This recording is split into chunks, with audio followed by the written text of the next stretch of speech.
Hello दोस्तों, आपका स्वागत है एक और बेहतरीन वीडियो में। तो दोस्तों, आज का हमारा टॉपिक है क्लास 12 इंग्लिश का। प्रोज का है क्या? देखिए, चैप्टर 2 है Lost Spring, Stories of Stolen Childhood. देखिए क्या हो जाएगा। खोया हुआ बचपन, चोरी हुई बचपन की कहानी।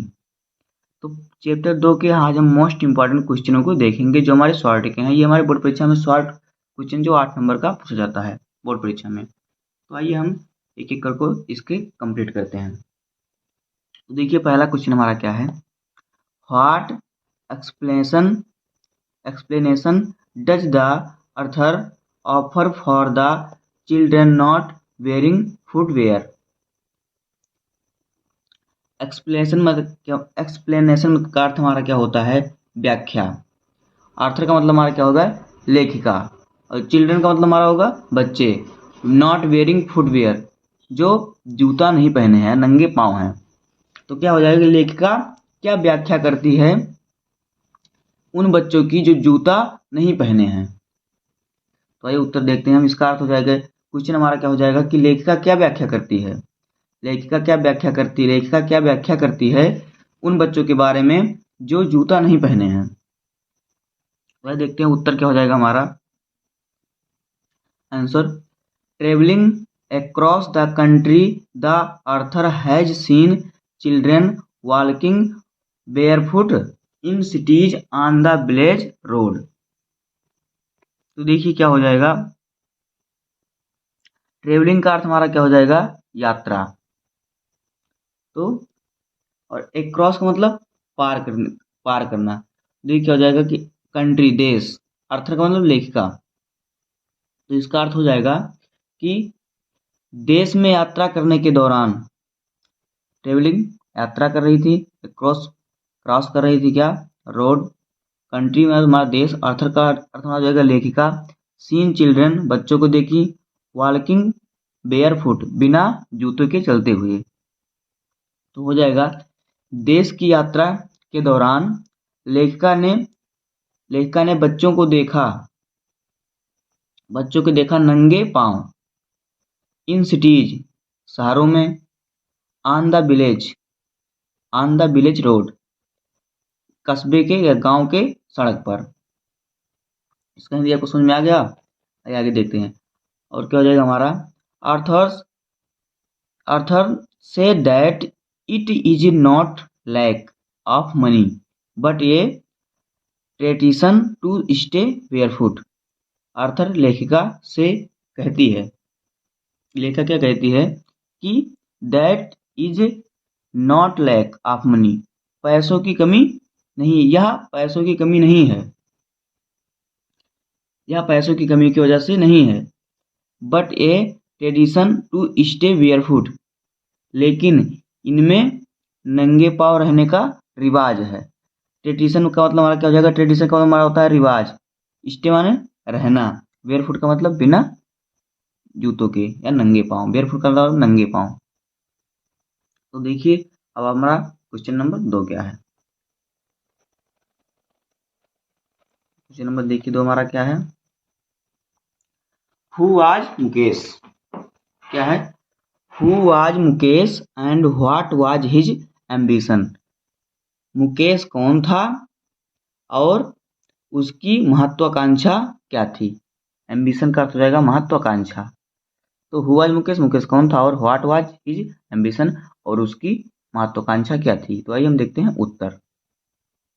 आंसर क्या है। Mukesh was the son of a poor bangle maker in Firozabad. Mukesh Mukesh जो है फिरोजाबाद के पुअर बैंगल, गरीब बैंगल मेकर, चूड़ी बनाने वाले का, सन ऑफ पुअर बैंगल, चूड़ी बनाने वाले का बेटा था। मुकेश फिरोजाबाद में एक गरीब चूड़ी बनाने वाले का बेटा था। और क्या हो जाएगा। He insist on being his own master. वह जो था, इन्वेंट का मतलब क्या होता है हमारा? इन्वेस्ट का मतलब हमारा क्या होता है? जोर देना। ऑन बीइंग होना, बीइंग का मतलब होना, हिज मतलब अपना, ऑन मास्टर वह खुद का मालिक बनना चाहता था।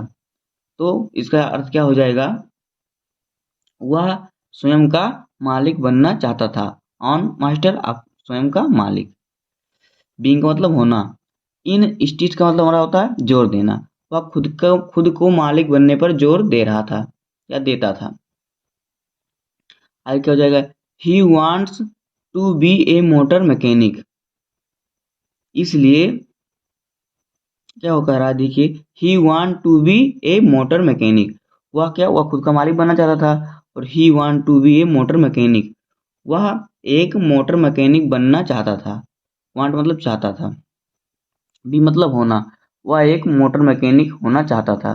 मोटर मैकेनिक जो बाइक मोटर को मतलब बनाते हैं खराब होने के बाद। His attitude is different from that of his family. उसका ये जो एटीट्यूड मतलब हमारा होता है तरीका। तो एटीट्यूड का अर्थ होगा तरीका, हमारा डिफरेंट का मतलब अलग। हिज फैमिली अपने फैमिली से, अपने परिवार से। तो यह जो उसका तरीका था वह अपने परिवार से बिल्कुल अलग था।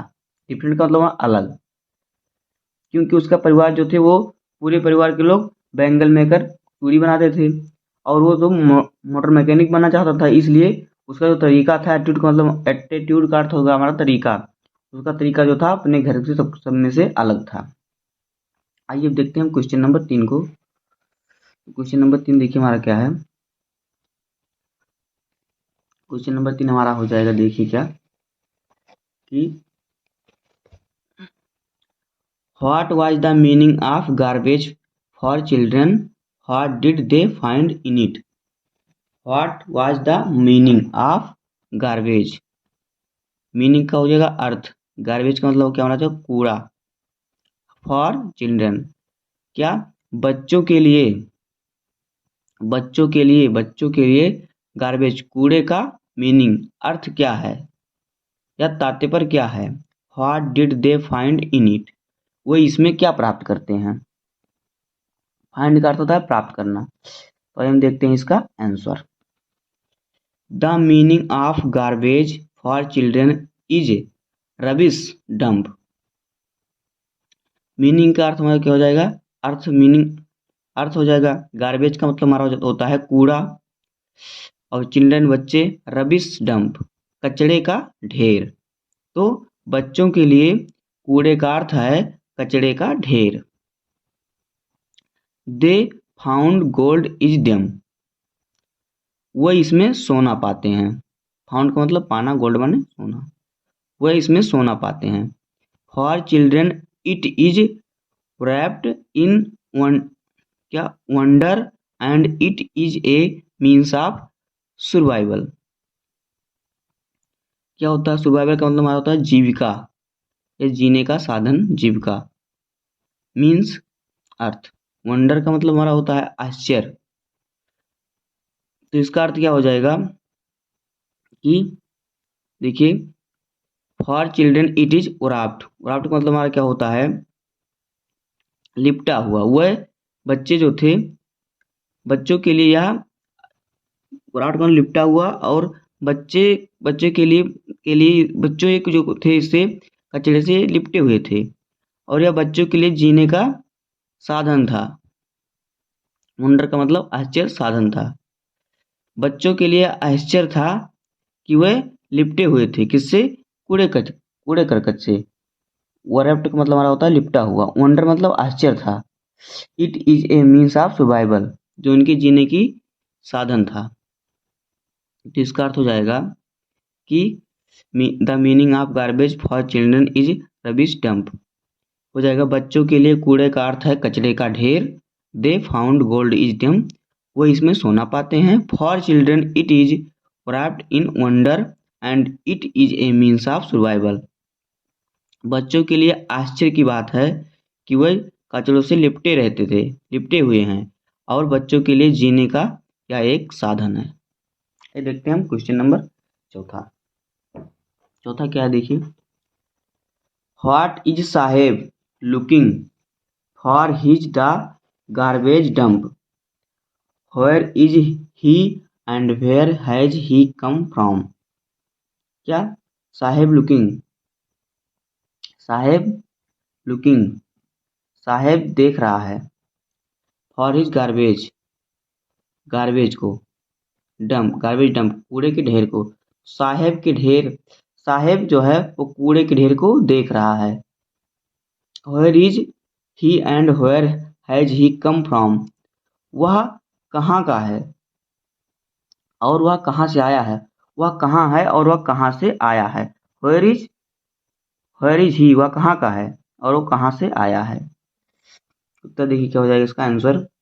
साहेब is looking for gold, Saheb कूड़े के ढेर में क्या देख रहा है? सोना, कॉइन्स, सिक्के, रुपीज, रुपए, नोट्स, और and other useful object in the garbage dump, और वह अदर मतलब दूसरी यूजफुल उपयोगी ऑब्जेक्ट माने चीज़ों को देख रहा है किसमें? गार्बेज डंप, कचरे के ढेर में। जो साहेब है वो कचरे के ढेर में सोना, सिक्के, रुपए और दूसरी उपयोगी चीज़ों को इसमें कूड़े के ढेर में देख रहा है। He is living is Seemapuri in Delhi, वह दिल्ली के सीमापुरी में रहता है। लिविंग का मतलब रहता है, रहना। दिल्ली के सीमापुरी में। He has come from Bangladesh, वह बांग्लादेश से आया है।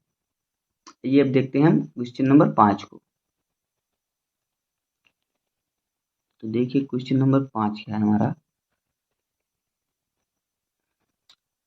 How is Mukesh attitude to his situation different from that of his family, क्या अपनी, मुकेश जो है, मुकेश एटीट्यूड हिज सिचुएशन कर लो अपनी परिस्थिति, डिफरेंट अलग, फ्रॉम डेट हिज फैमिली अपनी फैमिली, मुकेश एटीट्यूड, ठीक है। हाउ इज मुकेश एटीट्यूड, जो मुकेश है वो अपनी परिस्थिति के बारे में जो तरीका है, एटीट्यूड का हमारा तरीका। मुकेश, मुकेश कैसे अपने तरीका को अपने परिवार से, मुकेश का तरीका जो है वो अपने परिवार से कैसे भिन्न है। सिचुएशन का मतलब हमारा होता है परिस्थिति, तो क्या हो जाए इसकी अपनी परिस्थिति, अपनी परिस्थिति के बारे में मुकेश, मुकेश का तरीका अपने परिवार से किस प्रकार अलग है या भिन्न है। तो आइए देखते हैं उत्तर इसका। Mukesh wants to be a motor mechanic while his family follow the inherited trade of bangle maker. क्या हो जाएगा इसका, देखिए Mukesh want to be a motor mechanic, Mukesh जो है मोटर मैकेनिक बनना चाहता है। While his family follow the inherited trade of bangle maker, और जो उसकी फैमिली है वह विरासत में मिले चूड़ी बनाना चाहती है। जो इसका चूड़ी बनाने का उद्योग है इसे विरासत में मिला है इसके पूर्वजों से, इसके पूर्वज भी चूड़ी ही बनाते थे। फॉलो का मतलब, फॉलो का अर्थ हमारा होता है क्या कि स्वीकार करना, मतलब जो कर रहे हैं वही करना। इनहेरिटेड का अर्थ होगा हमारा विरासत, तो उसके घर वाले जो हैं वो विरासत में मिली चूड़ी को बना रहे हैं, विरासत में मिली जो है उनकी उद्योग वही चला रहे हैं। He in insist on being his own master, he in insists on being his own master, वह खुद का मालिक बनना चाहता है। His initiative makes him different, इस प्रकार वह अपने परिवार से भिन्न है, अलग है। इनिटेटिव का अर्थ हो जाएगा हमारा क्या, पहल, पहल, इस प्रकार वह, यह पहल उसका या तरीका उसका अपने परिवार से अलग है। तो दोस्तों उम्मीद है कि आपको यह समझ में आ गया होगा। अगर वीडियो पसंद आया हो तो वीडियो को लाइक कर दीजिए और चैनल पे नए हैं तो सब्सक्राइब कर लीजिए। मिलते हैं किसी नेक्स्ट वीडियो में, तब तक के लिए धन्यवाद, जय हिंद।